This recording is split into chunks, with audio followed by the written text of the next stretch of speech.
کرسیوں پہ نمازیں پڑھنے والے کی بھی ایک تعداد ہے۔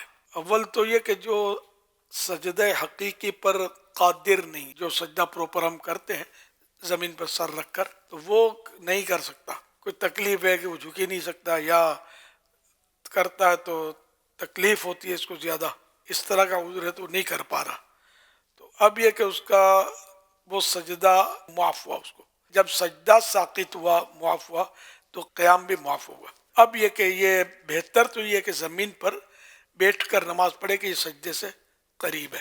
بیٹھ کر نہیں پڑھ سکتا یا نہیں پڑھنا چاہتا تو کرسی پر بھی اس کو اختیار تو ہے، تو اب کرسی پر پڑھے، یا یوں بھی کر سکتا ہے کھڑے کھڑے اشارے سے پڑھے، یہ بھی کر سکتا ہے۔ اس میں رکوع اور سجدے میں اشارہ کرنا ہے۔ اشارے میں یہ کہ رکوع کا جتنا اشارہ کیا نا، اس سے زیادہ سجدے کا اشارہ ضروری ہے۔ اگر رکوع اور سجدے کا اشارہ سیم کیا تو نماز نہیں ہوگی، یا رکوع کے اشارے سے سجدے کا اشارہ کم کیا تو بھی نہیں ہوگی۔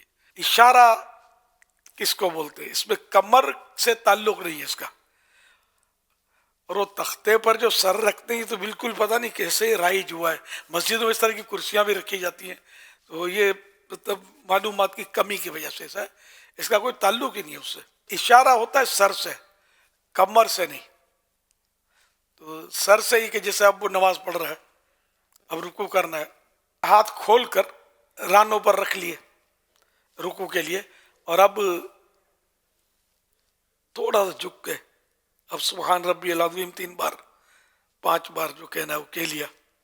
اب سمع اللہ لمن حمدہ ربنا ولک الحمد یہ کہہ لیا۔ اب سجدہ کرنا ہے تو رکوع سے زیادہ جھکنا ہے، ہاتھ بدستور ران پر ہی رہیں گے، گھٹنے پکڑنے کی بھی اس میں نہیں ہے رکوع میں اور سجدوں میں، پر ران پہ ہاتھ ہیں۔ اور اب یہ کہ رکوع کے مقابلے میں زیادہ جھک کے اللہ اکبر سبحان ربی الاعلیٰ یہ 3 بار یا 5 بار 7 بار جو بھی کہنا ہے کہہ لیا۔ اب پھر اللہ اکبر کہہ کر سجدے سے باہر ہے، پھر اسی طرح سجدہ اللہ اکبر کہہ کر اپنے کیا اور تسبیحات اس میں پڑھی۔ تو رکوع سے سجدے میں زیادہ جھکنا ہے، یہ دھیان رکھنا۔ اگر زیادہ نہیں جھکے، سیم ہوا تو رکوع اور سجدے کا جھکنا تو نماز نہیں ہو، شرط ہے زیادہ جھکنا۔